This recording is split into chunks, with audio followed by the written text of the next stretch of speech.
Film dimulai dengan sebuah asteroid yang meluncur langsung ke bumi. Semua negara meluncurkan roket ke arahnya, dan asteroid itu pun hancur, menyelamatkan umat manusia.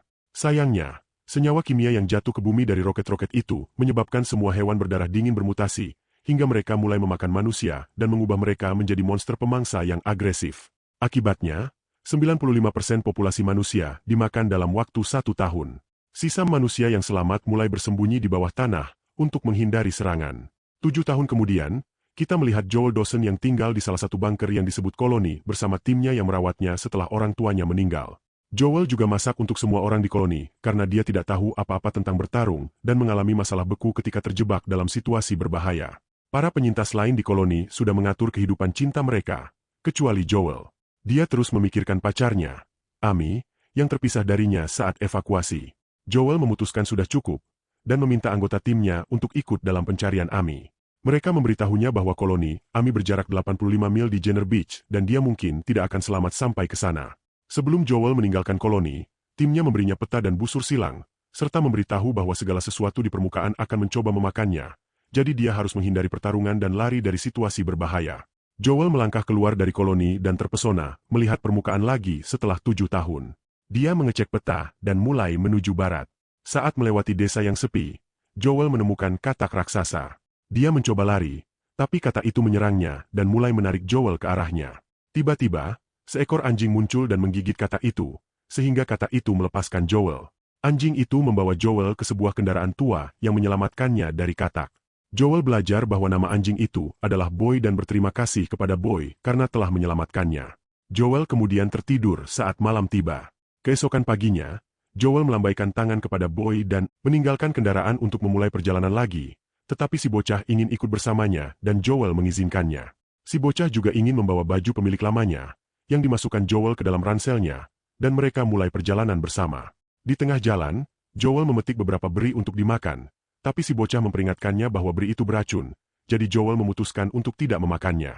Kemudian, Joel terjatuh ke dalam lubang yang merupakan sarang monster cacing yang disebut Gobblers pasir. Joel mulai panik karena dikelilingi oleh mereka, tapi tiba-tiba seorang pria muncul, melemparkan tali untuk menyelamatkannya dan berhasil membantunya keluar dari sarang mereka. Pria itu memperkenalkan dirinya sebagai Clays yang bersama putri angkatnya, Minnow. Clays memberitahu Joel bahwa mereka akan menuju utara ke pegunungan bersalju di mana ada lebih sedikit monster karena iklim dingin. Dalam perjalanan, Minnow mengajari Joel cara menggunakan busur silang dan memberitahunya bahwa dia harus membersihkan pikirannya untuk mendapatkan tembakan yang sempurna. Nanti mereka bertemu monster siput, tapi niatnya bukan untuk menyakiti mereka dan memilih untuk meluncur pergi. Minnow bilang sama Joel bahwa nggak semua monster itu berbahaya, ada juga yang baik-baik, dan gampang untuk baca niat mereka dengan melihat ke mata mereka. Saat malam tiba, Joel mulai menggambar monster-monster yang dia temui. Joel punya hobi membuat catatan tentang monster dan kelemahan mereka. Dia percaya ini bisa membantu umat manusia bertahan hidup dan lebih mudah untuk mengincar mereka. Pagi berikutnya, Clays nawarin Joel untuk ikut sama mereka karena mereka dekat dengan pegunungan salju dan bilang Joel, mereka bakal jadi tim yang baik. Joel menghargai itu, tapi dia tetap bertekad untuk temukan Amy. Ikan kecil mulai menangis karena dia tidak ingin Joel pergi. Dia memeluk Joel dan bilang agar dia mengunjunginya suatu saat. Clays memberikan granat tangan kepada Joel dan bilang agar hanya menggunakannya saat perlu sebelum mereka berpisah. Saat Joel berjalan melalui rawa yang menyeramkan, Bo merasakan ada yang tidak beres dan berlari untuk bersembunyi di bawah sebuah bangunan. Joel memohon agar Bo keluar, tapi tiba-tiba monster kaki 1000 raksasa muncul dan menyerang Joel dengan ekornya. Monster kaki 1000 itu mulai melilit Bo, sementara Joel terdiam dan memikirkan tentang itu. Saat dia mencoba menyelamatkan orang tuanya yang terjebak di dalam mobil, mereka malah dihancurkan oleh monster raksasa yang membuat Joel terdiam. Joel tidak ingin hal yang sama terjadi pada bocah itu, jadi dia bangkit, mengambil busur silang, dan menembak monster kaki 1000 itu sampai mati. Joel bertemu kembali dengan bocah itu dan senang bisa menyelamatkannya. Malam harinya, saat mulai hujan, Joel berlindung di sebuah motel yang sudah ditinggalkan, di mana dia bertemu dengan robot bernama Mavis yang terjebak di sana selama bertahun-tahun karena kakinya rusak akibat monster. Mavis memberitahu Joel bahwa dia hanya memiliki 50 menit lagi sebelum mati. Dia nanya Joel lagi ngapain di luar koloni. Joel jawab dia lagi nyari pacarnya. Dia nanya lokasi koloni pacarnya dan nunjukin kalau Joel cuma 9,3 mil jauhnya. Mavis minta Joel bawa dia keluar, karena dia udah nggak bisa jalan selama bertahun-tahun. Dia nanya nama lengkap Joel dan nunjukin foto orang tuanya, yang bikin Joel emosional dan dia peluk Mavis. Beberapa saat kemudian Mavis kehabisan daya. Joel terima kasih sama Mavis atas semuanya dan menguburnya keesokan harinya. Melanjutkan perjalanan mereka, tiba-tiba diserang oleh Ratu Pasir Gobler. Jadi mereka mulai lari sambil dikejar. Mereka berhasil bersembunyi di dalam batang pohon. Si bocah melihat kain milik tuannya yang lama dan berlari untuk mengambilnya, yang mengungkapkan lokasi mereka ke Ratu Pasir Gobler. Joel mengambil granat tangan yang diberikan Claes dan melemparkannya ke arah Ratu Pasir Gobler, menyebabkan ledakan. Joel jatuh ke dalam sungai dan melihat si bocah memegang kain tuannya di sisi lain sungai. Saat dia keluar dari sungai, dia menyadari bahwa dia dikerubungi lintah beracun. Seluruh tubuhnya dipenuhi dan dia melepasnya. Joel berteriak pada si bocah dan menyalahkannya karena menjadikan mereka masalah, yang membuat si bocah lari menjauh. Kemudian, Joel mulai berhalusinasi karena racun dari lintah dan pingsan sambil melihat sesuatu yang mendekatinya. Ketika Joel bangun, dia menyadari bahwa Amy menemukan dia saat dia pingsan dan membawanya ke koloni miliknya. Amy memberitahu Joel bahwa mereka akan meninggalkan koloni itu dengan seorang kapten yacht asal Australia yang datang untuk menyelamatkan mereka. Joel juga mengetahui bahwa semua orang di koloni, Amy sudah tua. Joel bertemu dengan anggota kru yacht Dana dan Rocco, serta kaptennya sendiri, Brooks Wilkinson, yang mengaku sebagai mantan Angkatan Laut Australia. Dia menunjukkan yachtnya yang terlihat sudah tua.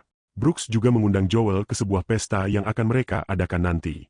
Amy bilang ke Joel bahwa dia menghargai perjalanan 85 mil yang Joel tempuh untuknya. Tapi dia sudah tidak merasakan cinta lagi karena dia sudah kehilangan seseorang yang spesial. Joel merasa hancur dan menyebut dirinya idiot. Amy minta maaf kepada Joel dan menawarkan sesuatu. Dia disuruh ikut sama mereka. Tapi Joel memutuskan mau kembali ke koloninya. Jadi dia menghubungi koloninya. Mereka senang banget Joel selamat dari perjalanannya. Tapi mereka kasih tahu kalau bunker mereka sudah beberapa kali dibobol sama monster, yang bikin Joel khawatir. Dia bilang mau kembali. Brooks ngirimin Johnson beri dan bir. Dia ambil satu beri ungu dan nyadar itu beri beracun. Dia jadi ragu sama Brooks dan buru-buru keluar buat ngasih tahu semua orang tentang kru yacht. Begitu dia keluar, menyadari bahwa semua orang di koloni telah diracun, dia memperingatkan Amy Brooks agar tidak dipercaya dan bahwa mereka telah diberikan beri beracun. Tiba-tiba Dana memukulnya dari belakang dan dia jatuh pingsan. Saat dia sadar kembali, dia menyadari bahwa mereka semua telah diikat. Brooks memerintahkan Dana untuk menghancurkan menara radio mereka. Amy memohon agar dia tidak melakukannya, tetapi dia menembaknya dengan kameranya. Brooks mengungkapkan rencana aslinya. Dia memberitahu mereka bahwa mereka sebenarnya adalah pencuri yang mencuri makanan dan bahan bakar dari koloni yang tak berdaya. Brooks menekan tombol pada alat yang dia pakai yang memanggil monster kepiting besar di pantai. Semua orang mulai berlari untuk menyelamatkan diri. Amy membebaskan dirinya, lalu dia membebaskan Joel.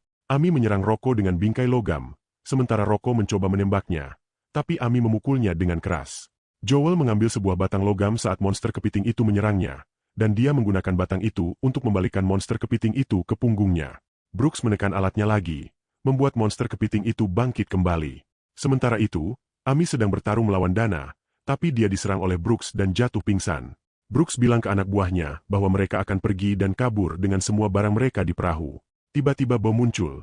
Joel senang melihatnya lagi. Dia minta Bu untuk bantu Amy. Bu lalu mulai menjilati Amy, yang membuatnya terbangun. Dia kemudian menyerahkan sebuah meriam ke Joel, sementara monster kepiting menangkapnya dengan cakar-cakarnya. Tapi saat Joel mau menembaknya, dia melihat ke dalam mata monster itu dan merasakan bahwa niatnya bukan untuk menyakiti mereka. Dia menyadari bahwa dia dikendalikan oleh Brooks melalui rantai yang terhubung ke peralatannya. Jadi dia menembak rantai itu hingga hancur, yang membuat monster kepiting itu bebas. Brooks tidak bisa mengendalikan monster kepiting itu lagi. Lalu monster itu menjatuhkan Joel dan mulai berlari menuju Brooks dan kapal yachtnya untuk membalas dendam. Monster kepiting itu memakan Brooks dan kedua anggota krunya sebelum benar-benar menghancurkan yacht mereka, menyebabkan kapal itu tenggelam. Sebelum Joel pergi untuk menyelamatkan koloninya, dia bilang ke Amy bahwa mereka akan menuju utara ke pegunungan bersalju. Di tempat yang aman, dia juga ngasih Amy buku survivalnya dan bilang dia bisa bikin salinan lain karena semua itu ada di kepalanya. Amy lalu mencium dia romantis dan janji bakal nyari dia sebelum dia pergi. Joel kembali melewati semua daerah berbahaya yang pernah dia lewati sampai akhirnya dia sampai di koloni tempatnya, di mana semua orang senang banget lihat dia lagi dan mulai memeluknya. Joel kemudian mengirim pesan global ke semua koloni dan berbagi pengalamannya, ngasih tahu dunia kalau dia bisa bertahan hidup. Di permukaan, siapapun bisa melakukannya dan dia sudah tidak lagi bersembunyi, yang menginspirasi semua orang untuk meninggalkan koloni mereka dan merebut kembali dunia mereka. Koloni Joel juga meninggalkan bunker mereka dan mulai bergerak ke utara. Kalau kamu suka videonya, subscribe untuk lebih banyak konten, aktifkan notifikasi, dan kasih like yang juga membantu channel ini. Terima kasih sudah menonton.